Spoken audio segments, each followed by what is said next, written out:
ఇంకా ఇందాక డబ్బున్న వాళ్ళకే అంటే గుర్తొచ్చింది. ఈ ఢిల్లీలో జరిగినటువంటి గొడవ, ముఖ్యంగా పోలీసులు ఎంత అమానవీయంగా లాఠీ చార్జీలతో చితకబాదారో యువతని వీడియోలు ఉన్నాయి. ఆ వీడియోలు చూసి దానిపై చర్యలు తీసుకోమని చెప్పి సుప్రీంకోర్టుకి ఒక అతను పిటిషన్ వేశాడు.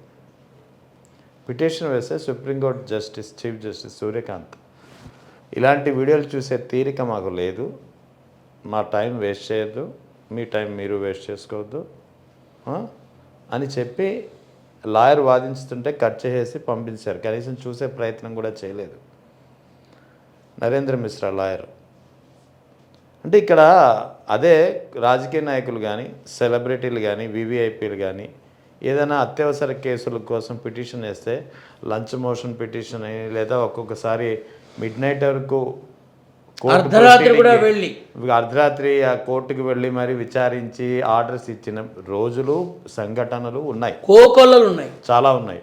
అది కర్ణాటక ఎలక్షన్ సందర్భంగా రకరకాలు ఉన్నాయి, చాలా ఉన్నాయి. మరి అటువంటిది ఇక్కడ సామాన్యులకు సంబంధించి సుప్రీంకోర్టే మాకు టైం లేదు, మేము ఇలాంటి వీడియోలు చూసే మా టైం లేదు అంటే మరి మీకు ఎవరి వీడియోలు చూడడానికి టైం ఉంది అంటే ఏం చెప్తారు?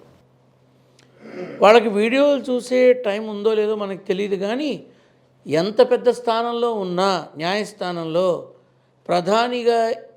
ప్రధానమంత్రిగా ఉన్నటువంటి వ్యక్తుల కేంద్ర హోంశాఖ, కేంద్ర న్యాయశాఖ మంత్రుల యొక్క చర్చల ఫలితమే ఆయన మాటలు. అలానే అనుకుంటారు ఎవరైనా. లేకపోతే ఈ రీల్స్ కానీ ఇంకోటి కానీ, ఒక ఆడపిల్లకి అన్యాయం జరిగితే యాక్షన్ తీసుకున్న పోలీస్ ఆఫీసర్లు ఉన్నారు, న్యాయమూర్తులు ఉన్నారు. కానీ ఇంతటి భయంకరంగా ఒక అతి దారుణమైన విధంగా ఆడవాళ్ళని కూడా చూడకుండా ఆ రకంగా హింసిస్తున్నప్పుడు हम नारी शक्ति को बढ़ाएंगे, हम नारी ఉద్యమం ऊपर लेके जाएंगे అని మాట్లాడేటటువంటి ఉన్నత స్థాయి మంత్రులు మరి దీనికి ఇంతవరకు సమాధానం చెప్పాల. నారీ శక్తిని మేము పురోగమించేలా చేస్తాం, నారీమణులకు అన్ని వసతులు కల్పిస్తాం, భద్రత కల్పిస్తాం అన్నప్పుడు నువ్వు భద్రత కల్పిస్తాను అన్నమాట పక్కన పెట్టి ముందు బాధకుండా చూడాలిగా. సో ఇక్కడ న్యాయమూర్తి గారి మాటల వెనక ఉన్న సారాంశం ఏంటి, ఆయన ఆ మాటలు ఎందుకు అనాల్సి వచ్చింది అది తెలుసుకోవాలి. కాకపోతే ఇందాక మీకు చెప్పా నేను, పతనానికి నాంది ఏదైతే ఉందో అది మొన్నటి జరిగిన ఆ విధ్వంసకర ఘటనతోనే మొదలైంది. సో ఇది ఒక రకంగా చెప్పాలి అంటే వాళ్ళ దారుణమైన ఫెయిల్యూర్ బయటకు వచ్చింది.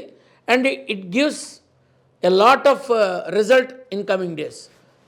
ఒక భయంకరమైనటువంటి ఒత్తిడితో కూడినటువంటి ఏం చేయాలో అర్థం కాలేని స్థితిలో కూర్చొని ఆలోచించాల్సిన విధంగా రేపు ఫలితం రాబోతుంది. అంటే రానున్న రోజులు ఎలాంటి ఉద్యమాలు మరెన్నో వస్తాయి, ఇలాంటి ఉద్యమాలు దేశవ్యాప్తంగా ఉంటాయంటారా? ఖచ్చితంగా ఉంటాయి. విద్యార్థులు మెడికల్ కాలేజీల కోసం చేసినా ఆశ్చర్యం లేదు, నిరుద్యోగులు జాబ్ క్యాలెండర్ కోసం చేసినా ఆశ్చర్యం లేదు, రైతులు వాళ్ళకి జరిగిన అన్యాయం కోసం చేసినా ఆశ్చర్యం లేదు. మొత్తం నీట్ పేపర్ లీక్ విషయంలో భారతావనిలో ఉన్న విద్యార్థులంతా రేపు జంతర్ మంతర్కి వెళ్ళినా ఆశ్చర్యం లేదు. కానీ ఈ ఉద్యమం ఇక్కడితో ఆగదు, ఇది గ్రహిస్తే మంచిది. సరే, ఇక నారా లోకేష్ వ్యాఖ్యలు నాదెండ్ల మనోహర్ను ఉద్దేశించి, ముఖ్యంగా జనసేనను ఉద్దేశించి దీని ఇంపాక్ట్ ఎలా ఉండబోతుంది? లోపల ఉన్న ఆధిపత్యపు విధానాన్ని మాటలతో బయట పెట్టారు అని అనుకోవాలి. అన్నయ్య అన్నయ్య అంటే సరిపోదుగా, వెనక నుంచి కన్నాలు వేస్తున్న వాళ్ళని గ్రహించాలిగా, అవునా కాదా? అసెంబ్లీ స్థానాల్లో తక్కువ ఇచ్చారు, కనీసం ఇందులోనన్నా సముచిత న్యాయం చేస్తే బాగుంటుంది. చేయలేదుగా, చెయ్యరుగా. మీరైతే ఇంతే, మేమైతే ఇంత అని చెప్పుకునే విధానంలో వాళ్ళ ఆధిపత్య పోరు కనబడుతోంది. సరే, దానిదే ఉంది, ఏది శాశ్వతం కాదు ఇక్కడ. రేపు పార్టీ కనుక సపోర్ట్ చేయకపోతే, కూటమి సపోర్ట్ చేయకపోతే జనసేనలో ఉన్న వాళ్ళే బయటకు వచ్చి నిలబడి గెలిచి చూపిస్తారు. జనసేనలో అనామకులేం లేరు, జనసేనలో కూడా మంచి విద్యావేత్తలు ఉన్నారు, ప్రతిభా పాఠవాళ్ళు ఉన్నవాళ్ళు ఉన్నారు, చదువు సంధ్యలు ఉన్నవాళ్ళు ఉన్నారు, ఆట పాట తెలిసిన వాళ్ళు ఉన్నారు, క్రీడాకారులు ఉన్నారు, వ్యాపారవేత్తలు ఉన్నారు, అనేకులు ఉన్నారు జనసేనలో. నటీనటులు కూడా ఉన్నారు. వీళ్ళలో చాలామందికి ఒక ఒక దాన్ని ఏమంటారు, ఒక అండా దండ ఉంది జనంలో. వాళ్ళని నిలబెడితే తప్పకుండా వాళ్ళకంటూ ఒక ప్రత్యేకమైన గుర్తింపు వస్తుంది. మరి అది పెరిగింది అంటే ఇంకొక చోట తగ్గుతుందిగా, అది తగ్గకూడదు అని ఇది పెరగనివ్వరు, అంతే. ఈ లెక్కన స్థానిక సంస్థల ఎన్నికల ఫలితాలు ఎలా ఉండబోతున్నాయి? ఏముంది, ప్రభుత్వం ఇప్పుడు ప్రభుత్వం వాళ్ళది, ఫలితం వాళ్ళదే, అంతే. ఇందులో ప్రత్యేకించి మాట్లాడేది ఏముంది? ఓట్లేసేది ప్రజలు కదా మరి. ఇప్పుడు చాలామంది లాస్ట్ టైము ఎన్నికల్లో ఓట్లు వేసిన వాళ్ళు ఆశ్చర్యపోతున్నారు. మేము వేసింది అన్నకి కానీ ఏంటో మాకే అర్థం కావట్లేదు అని.